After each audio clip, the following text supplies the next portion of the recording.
சொல்றேன். என்ன செய்யணும்னு சொல்றேன் விஜய் சார். காலையில எந்திரிச்ச உடனே மக்களுக்கு என்ன நல்லது பண்ணலான்னு நீங்க யோசிச்சுட்டே இருக்கணும். ஏன்னா நீங்க சிஎம் ஆயிட்டீங்கல்ல. வீட்ல இருந்து கோட்டைக்கு வர வரைக்கும் ஒரு சின்ன கேப் இருக்கும் பாத்தியா? அந்த கேப்ல கூட மக்களுக்கு என்ன பண்ணலாம், என்ன நல்லது பண்ணலான்னு நீங்க யோசிச்சுட்டே இருக்கணும். ஏன்னா நீங்க சிஎம் ஆயிட்டீங்கல்ல. சட்டசபையில எல்லா எம்எல்ஏங்களும் அவங்க இஷ்டத்துக்கும் அவங்க பாட்டுக்கு பேசிட்டே இருப்பாங்க.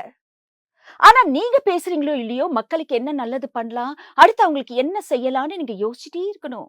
ஏன்னா நீங்க சிஎம் ஆயிட்டீங்கல்ல. ஈவினிங் எல்லாருமே வீட்டுக்கு போயிடுவாங்க. எம்எல்ஏங்க எல்லாரும் வீட்டுக்கு போயிடுவாங்க. ஆனா சட்டசபையை விட்டு நீங்க போக கூடாது. அடுத்த திட்டம் மக்களுக்கு என்ன செய்யலாம், அடுத்து என்ன நல்ல திட்டம் கொண்டு வரலான்னு நீங்க யோசிச்சுட்டே இருக்கணும். ஏன்னா நீங்க சிஎம் ஆயிட்டீங்கல்ல. ராத்திரி எல்லாரும் தூங்கிடுவாங்க. ஆனா நீங்க தூங்க கூடாது. உங்க மண்டைக்குள்ள மக்களுக்கு என்ன நல்லது செய்யலாம், அடுத்து என்ன நல்ல திட்டத்தை கொண்டு வரலாம், இந்த மாதிரி யோசிச்சுக்கிட்டே இருக்கணும். ஒரு பாலியல் வன்கொடுமை கூட நடக்க கூடாது. அதை எப்படி தடுக்கலான்னு நீங்க யோசிச்சுட்டே இருக்கணும். ஏழைங்களை எப்படி எல்லாம் முன்னுக்கு கொண்டு வரலான்னு நீங்க யோசிச்சுட்டே இருக்கணும். ஏன்னா நீங்க சிஎம் ஆயிட்டீங்கல்ல. அப்படி ஒரு வேளை நீங்க தூங்கிட்டேன்னு வச்சுக்கோங்க.